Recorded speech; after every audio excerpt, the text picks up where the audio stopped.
fucking crazy.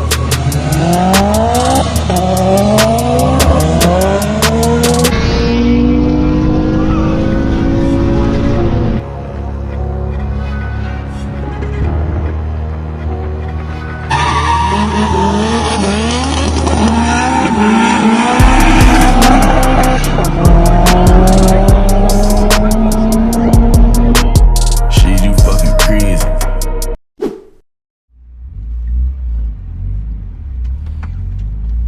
So why a Sentra, huh? Why not a Honda Civic? Why not a 240SX? Why not a G35? Why not a 335i with a popcorn tune? Well, quite simply, because fuck. I'm just playing. Don't take me serious. Nah, I'm playing. Why a Sentra? Why a Sentra? For me, I can't speak for anyone else, but for me, the B13 chassis has been a part of my life from day one. As a child, and I grew up riding in a B13 every day, and I just naturally took a liking to it. Back in 1992, my mother bought a brand new Nissan Sentra from the dealership. It was an XE model, 4-door, cherry red with gray cloth interior, and it was a 5-speed manual. She bought it brand new from the dealership in 1992, and I grew up seeing this car every day, riding in this car every day, and I just naturally took a liking to it. I had always been into cars, and I don't know, it was just something about it that just caught my eye from an early age. Probably because it was manual. That probably really did it for me, because you know, all my friends' parents, they drove, you know, regular run-of-the-mill type stuff, automatic cars, minivans or whatnot. But my mom had this 92 Nissan Sentra 4-door, and it was manual, so that naturally caught my eye. And from an early age, I always took notice of the different submodels and the different types of Sentras that I would see on the road when I was riding around with my mom and whatnot. And I naturally took a liking to the SER model. It was just something about, you know, this sleek two-door coupe with the wing on the back, the inner tail lights, the 14-inch wheels, the swirlies, and for the 93, 94 models, that big front bumper and the fog lights. It was beautiful. I fell in love with it. But my mom had always promised me that one day this Sentra that she was driving at the time would one day become mine. And fast forward about 10 or so years, is around time for me to get my license, and that car became mine. Yeah, she gave it to me, and she went and bought a new car. And now keep in mind, I've been obsessed with after she told me that the car was gonna become mine, I just kind of became obsessed with it. And I would spend, you know, hours and hours at the local library, because we didn't have internet at the house at the time. Go.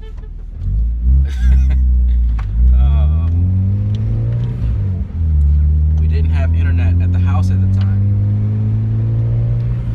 so I would spend hours at the library just reading information about this platform and these cars, and I would print out like write-ups and different articles about these cars. And you know, back then even magazines had B13 Sentras in them, like Super Street and I think Import Tuner or Sport Compact Car, even Car and Driver.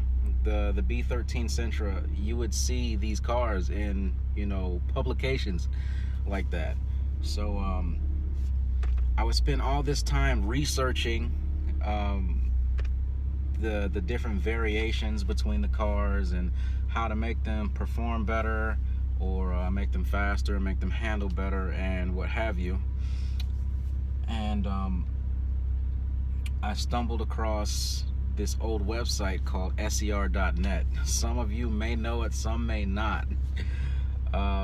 This is quite some time ago. Now I feel old. ser.net, and it was a website basically devoted to people who own these B13, B14, NX, SR20 powered cars. So I was just taking in information, and then fast forward 10 years, I get my license, the car becomes mine, and it's like, okay, now I have this four-door. I'm a high school kid, so I don't have that much money, but I would like to make this car more like an SER model, or make it perform more like an SER, so the car became mine, and I started doing little things to it, as I could, or as money would allow. And it started out very small. The car was a 1.6 liter, so I did little things to the 1.6 to try and make it a little faster. It didn't necessarily work, because that engine isn't really responsive to modifications like that. So I did little things like intake. I put an exhaust on it, the typical stuff that a teenager would do to a car. I put an SER interior in that car. I found an SER in the junkyard. I took the interior out of it, swapped it into my four-door. I put an NX cluster in it, the digital cluster. I found some B14 wheels in the junkyard, painted those up real nice and threw those on the car. And a big thing at the time was the 626 lip, the Mazda 626 lip. From like 88 to 91, they have this lip that I would always see people use on the forums on their B13s and whatnot. I got one of those, threw that on there, and I was good for a while. That was good for a while. But it wasn't enough. It still wasn't an SER, and it would never be an SER, but you couldn't tell me that then. So let's say fast forward about a year. I've had the car about a year now, and I start looking into how to SR20 swap this car, because the 1.6 just is not cutting it by any means. So I start looking into how to do the SR swap. At the time, the information on the internet was not exactly the best. The parts lists that they would say that you need, they weren't exactly accurate. So I ended up just saying, forget it, I'm going to follow this to a T. I didn't know that it wouldn't, certain things wouldn't work at the time. So I was in the junkyard one day, and I found a Crash 200 SX SER. The entire drivetrain is there. Engine, transmission, axle, shift linkage, ECU, harness, everything is still intact. And it looked like whoever had owned that car, they knew what they had, and they were starting to do a little modifications to it. It had like lowering springs. I think it had an exhaust on it. It had a short throw shifter. The valve cover was painted red. So I found this engine in the junkyard. I didn't have the money to grab it that day, so I had to wait until I got another paycheck in order to be able to afford it. So I went to work, I got my paycheck, came back, everything was still there. Now keep in mind, this junkyard that I went to, they had half off days or 50% off days. So I went back on 50% off day, and I grabbed the entire drivetrain out of that car, the harness, the ECU, the axles, shift linkage, what have you. And I think I made out like a bandit, man. I didn't even spend like $200 for everything. So I got all that stuff home. I cleaned it up real nice. I ordered whatever parts I needed to order in order to make it happen. I think I bought like some gaskets and seals from G-Spec. Shout out to Greg Vogel. If you don't know him, you need to. He is a godsend for the SR20 community. But yeah, freshened the motor up, replaced some seals and gaskets, and then I put the motor in the car. Now, mind you, I don't know what I'm doing. This is my first engine swap that I have ever attempted. Ever. And the information on these forums that's trying to show you how to do this was incorrect. So what I ended up with was I had the engine, the transmission, and the axles.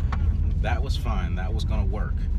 But what the forum did not mention was the motor mount brackets. It did not mention anything about the motor mount brackets for SR in order to make this swap work in your what the hell? In order to make this swap work in your 1.6 liter car. But somehow, some way, I made it work. Now, also, I did not have the right harness because I was under the impression that the harness that you need needs to match the engine. That is incorrect. The ECU, I also could not use that because it was OBD2. It was the wrong one, and none of the plugs matched up. But somehow, some way, I made it work. I got the pinouts from both cars, 200SX, SER, and a B13 1.6 model. I got the pinouts. I figured out where each wire went, and I repinned the harness in order to make it work. So that is not how you do it, guys. That is not the way to do it. How to do a swap. But I did not know any better at the time, and I didn't have anyone to show me how to do this, and the forums were misinforming me. So I got the engine in the car somehow, some way, with the incorrect brackets, 1.6 brackets. The motor is wedged in there super tight. And I loved it, man. I fell in love after that. It was in the car running. I did little things to it, like intake, SS auto chrome header, 2.5-inch exhaust, and cams, JWT S4 cams. I had been on the forums one day. This is SR20 forum. This is pre-dash days. So I was on the forum one day, and this guy named Ashton, I think he just happened to be parting out a car or something, and he had a set of Jim Wolf S4 cams for sale. I bought them from him. Within the next couple days, they showed up, and I threw them in the car, and the rest is history, man. Once I put the cams in the car, that was a game changer. I went out to the local car meets and pulled into the parking lot. One of the local car meets pulled into the parking lot, and the car was just camming, chopping. Bop, bop, bop, bop, bop, bop, bop, bop, bop. That's when the respect came, because up until that point, I could not get any respect out of my fellow car enthusiasts and Honda people. I could not get any respect until I put the cams in the car. So yeah, I did that.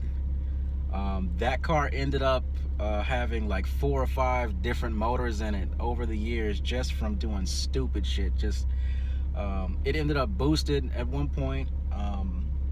I blew up a couple engines from just being stupid, turning up the boost, no fuel system, poor engine management, no tune. And it was just a learning experience, man. And over the years, I just I figured out on my own how to do this right, and how to get it right the first time, you know. So that B13 four-door is what got me into it. So I did not choose the Sentra life. The Sentra life chose me from day one. It was destined to happen.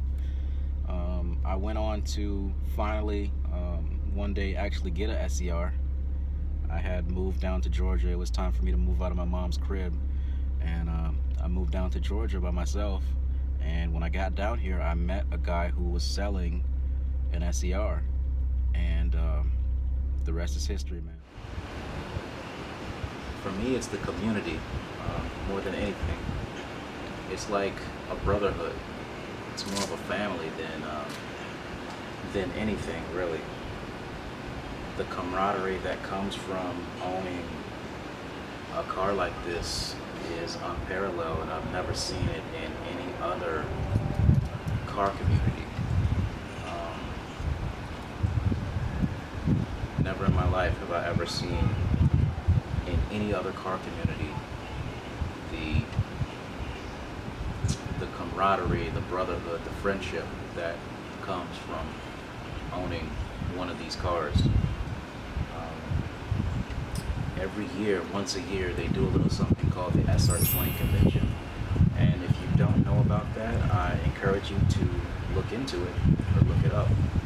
It's basically one time out of the year, they rent out a racetrack or multiple racetracks, and we basically take the cars out and we put them through their paces.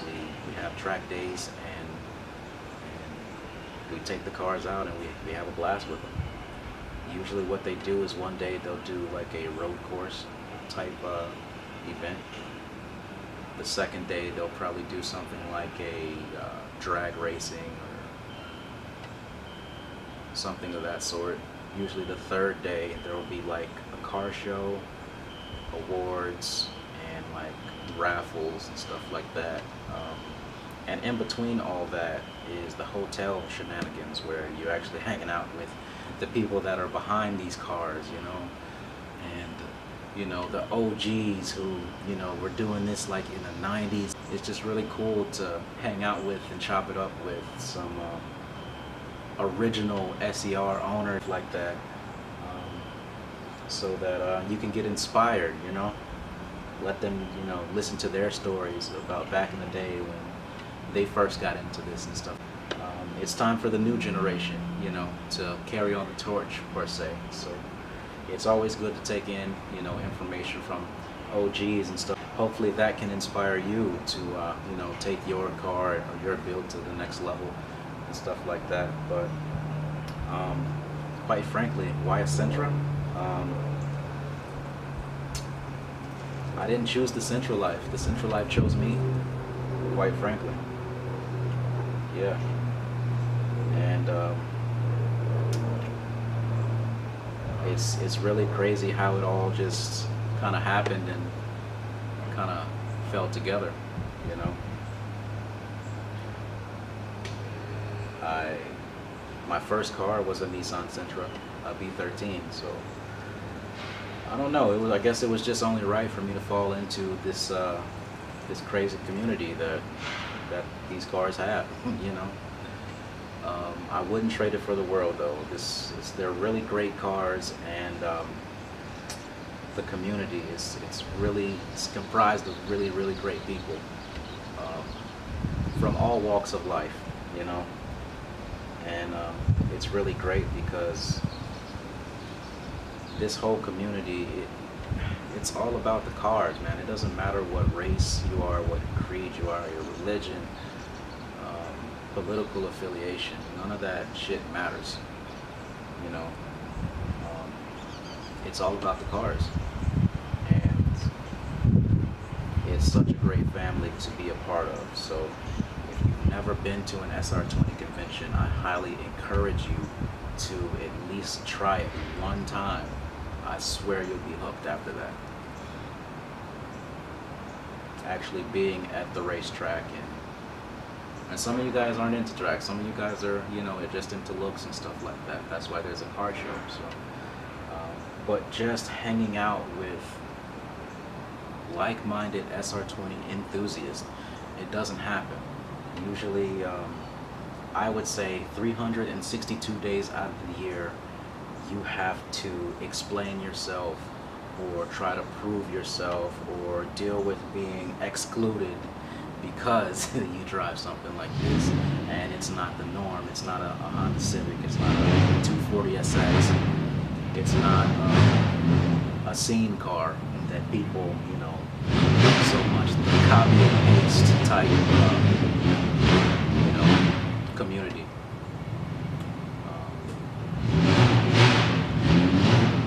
Man, what the fuck is this guy doing?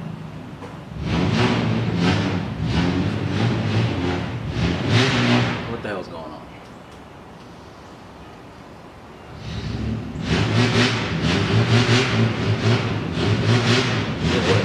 Y'all gotta see this.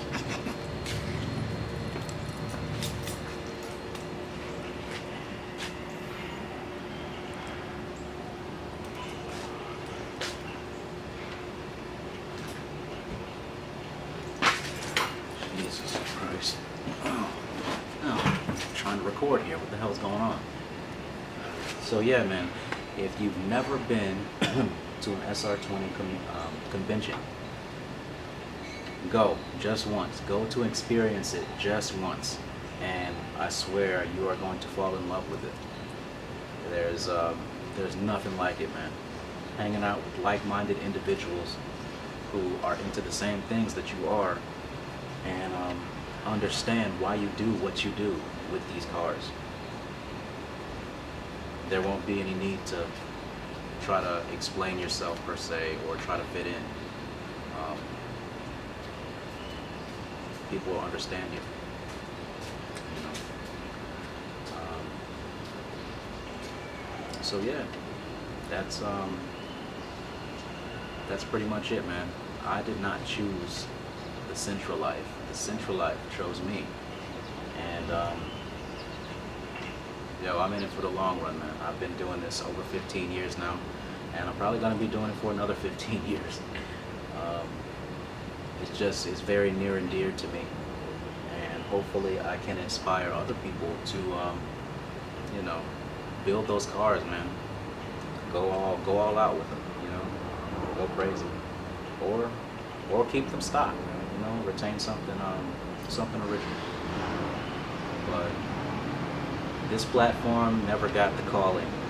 It missed its calling, and it never got the recognition that it truly deserved.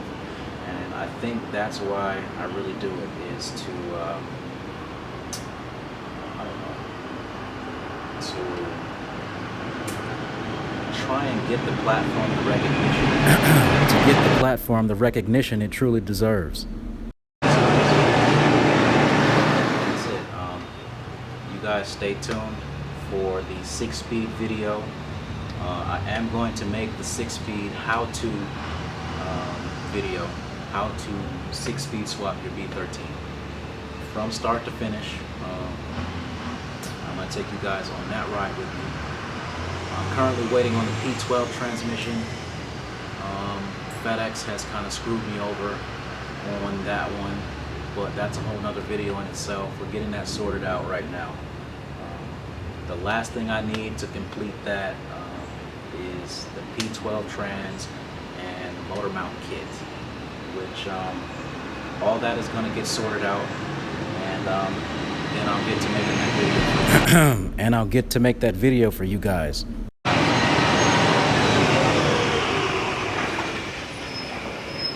You make YouTube videos? Yeah. What's your channel? SR20 Tech. Yeah. What is it, What's up? Sentra? Yeah, man. Yep.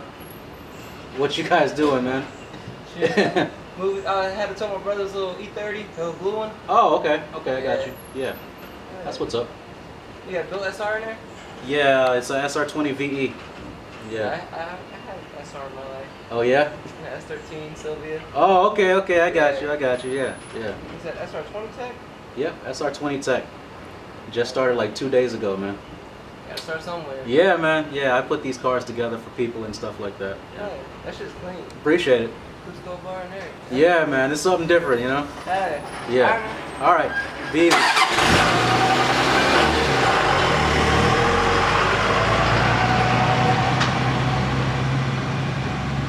See what I'm saying? All I did was open the garage. This is real world. This is crazy. Like, that's how it happens every time. Every time I take this car out somewhere, I get the same reaction. I'll go to the gas station and somebody will just walk up to me and start, you know, talking about, you know, how they used to own one of these or how they wish they never let go of the one that they had back in the day. And you guys just witnessed it firsthand. Buddy drove past. He seen the car, then he drove around again and stopped to say what's up. So you can't put a price on that, man. You can't. And I think that's what I truly do it for. That's what I do it for. If I can make somebody's day by teaching them something or showing them something a little different out of the norm, then I think I've done something there for sure. So yeah, like, comment, subscribe, share, please. Let's try and get this channel out there so we can make the SR20 scene more known and more recognized within the car scene as a whole. So there you have it, folks. Yeah, so there you have it, guys. I did not choose the Sentra Life. The Sentra Life chose me. Don't forget to like, share, comment, subscribe, all that jazz. We're trying to make this channel blow up a little bit to create a little buzz for the SR20 community. I guess what I'm going to do is at the end of this video, I'm going to put a small reel of the previous SR20 conventions so that you guys can see what we do there and why you need to be there if you own one of these cars. I had to cut recording short because I had to go to work, play in this Atlanta traffic a little bit. But made it on time, everything's all good. So remember, it's peace, power, and positivity. I'll catch you guys on the next one.